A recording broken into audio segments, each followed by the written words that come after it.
On the night of March 3rd, 2020, Tacoma police officer Timothy Rankine heard mysterious mic clicks coming over the radio in his patrol vehicle.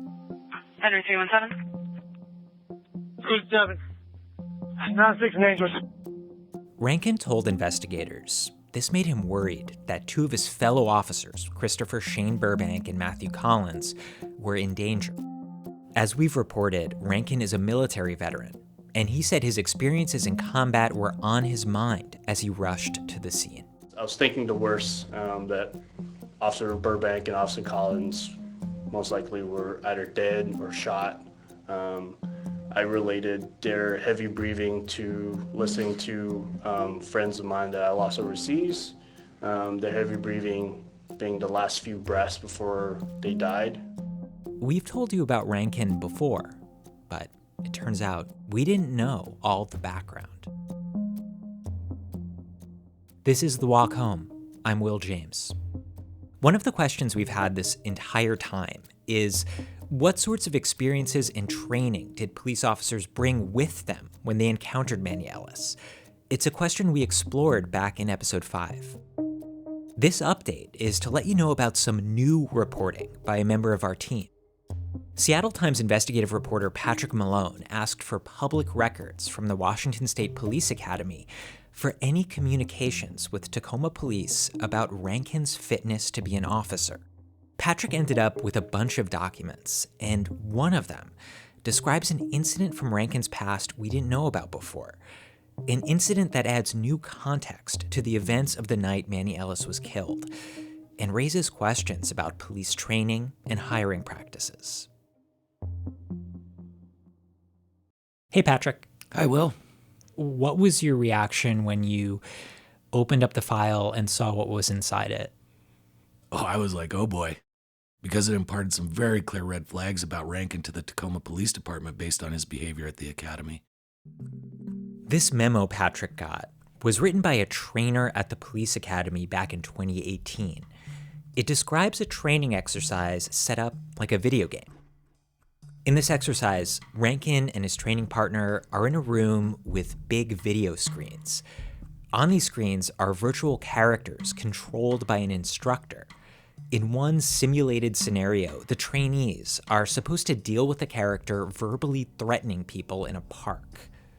They're told this character is known to police, that he had a knife on him the week before, but so far, he's shown no weapon in this virtual park. This exercise, it's supposed to be about when and how to physically take control of a suspect. Rankine begins to talk with him, trying to get some information and trying to see if he can judge what sort of threat this situation is. Even at this very first step, Rankine was already struggling. The memo shows that he had a very hard time finding the right words for it. The next step, if he had been successful, would have been to recognize that verbal commands were not working and that he was going to have to put hands on this man. But he simply pulled out a gun and shot him. There were 30 recruits in that training, and Rankine was the lone one to shoot the virtual suspect. Rankine's instructor called the shooting completely unjustifiable. And so this was very shocking, obviously, to the instructor, and he found it noteworthy enough to share with the Tacoma Police Department before they could bring Rankine on board. The instructor describes Rankine in a state he calls mental condition black. What is your understanding of what that means? Well, it was a term that I had to become familiar with. It's basically a high-stress reaction. It causes you to really have distorted reality. Auditory exclusion was one term that was used by the instructor to describe how Rankine did not hear the commands and guidance that was being provided to him by dispatchers, by his partner, by his instructor. He saw things that were not in reality there. Things like a bulge in the suspect's pocket. No such thing existed, the trainer said. He saw the suspect reach for that ostensible weapon. His instructor said that didn't exist in reality either. And these were the excuses that Rankine gave for shooting the simulated suspect. Afterward, the instructor tries to talk to Rankine about this, right? Right, and this is pretty important because, in speaking with experts after the fact, they recognize recruits are going to fail tests from time to time. But a big question is, how do they respond to correction? How do they come to understand what they would do differently in real life? And after the fact, when Rankine had shot the virtual suspect and performed poorly in the eyes of his instructors, the instructor tried to explain what he had done wrong. The instructor went on to say that was a lost cause because Rankine had slipped back into what he called mental condition black and had tuned out this criticism and really was not interested in learning what he had done wrong or what he should do differently if there was a real human in front of him. This is during a training exercise in the police academy. Where does Rankine's career go from here? Well, within 2 months of that exercise, Rankine was on duty with the Tacoma Police Department. They followed through with hiring him despite this memo.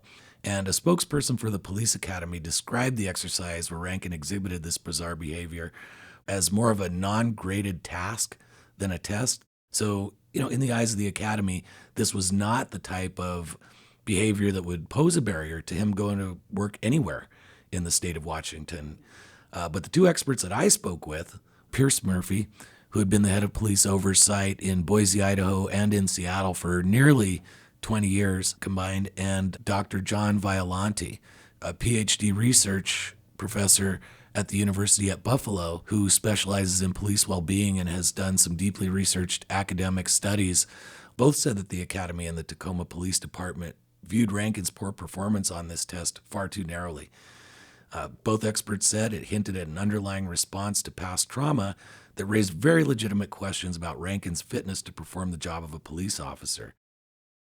What do we know about Rankine's life experiences and his, just sort of where he comes from as a person? Sure.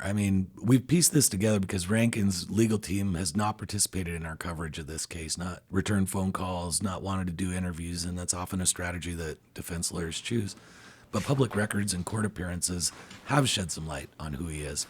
You may proceed, counsel. Thank you, Your Honor. We're here on State of Washington versus Timothy Eugene Rankine.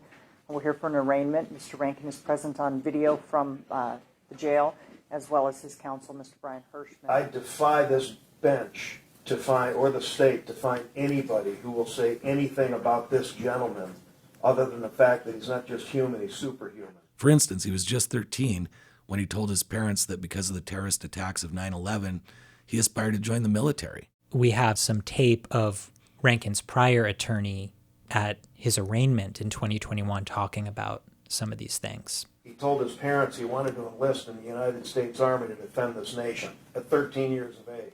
And then in high school, he lost a thumb in a weightlifting accident. A dumbbell was in the process of falling on a football coach. He put his hand in the way to avoid serious injury to the coach, cut his thumb off. And he needed sort of a special dispensation to join the Army because of that disability. He was deployed to Afghanistan and Iraq, where he saw soldiers he knew well killed right before his eyes, and where Rankine himself suffered combat injuries that earned him the Purple Heart. It was his family who had to tell me that his military vehicle was blown up by an IED.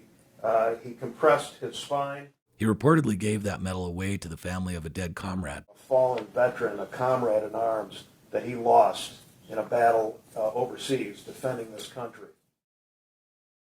So there's this other document you found in these files, and it's like a worksheet where Rankine is asked to assess his own performance at the academy. He writes down things that he feels he's good at. He writes down things he feels he's bad at. What do we learn about Rankine from his own assessments of how he's doing at the academy? Well, we definitely learned some more about his personal challenges from this document. He has a history of brain injury and struggles with short-term memory loss. That was new information to me anyway.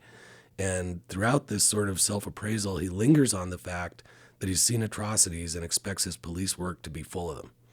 I'm going to quote from his own writing here. "I am not the easiest guy to get along with because I come off as being too honest and real.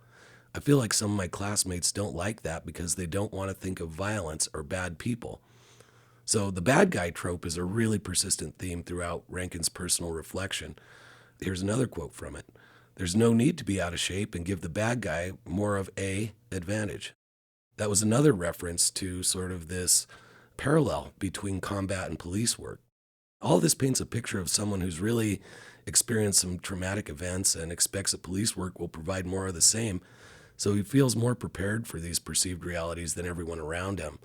This is ironic because it's these same traumatic combat experiences in the military that have caused the two experts we interviewed to question Rankine's fitness to be a police officer, yet he sort of clings to them as the primary strengths he brings to the job. Rankine graduated from the academy, and the Tacoma Police Department hired him. That brings us back to the night of March 3rd, 2020. 15 months after shooting that virtual suspect in the training exercise, Rankine was in his patrol vehicle, rushing to the corner of 96th and Ainsworth, and, according to what he told investigators, thinking about the friends he lost overseas, worried that his fellow police officers were already dead or dying. So when Rankine arrived, Ellis was handcuffed and prone, and in short order was then hogtied and had a spit hood placed over his head. And even after all that, Rankine sat on top of him with all his weight. Rankine was sitting on Ellis's back when he heard him say more than once, "I can't breathe." It was the first time I actually heard this subject even speak, and the first thing he said to me was, I can't breathe. But he said it in a very, not in a distressed voice, in almost a very calm, normal voice. I remember telling the individual, I was like, if you're talking to me, you can breathe just fine. Rankine didn't believe him, and he even argued with medics initially when they ordered him to get off of Ellis so they could treat him. Within minutes of that exchange, Ellis was dead, and Rankine is now charged with first-degree manslaughter.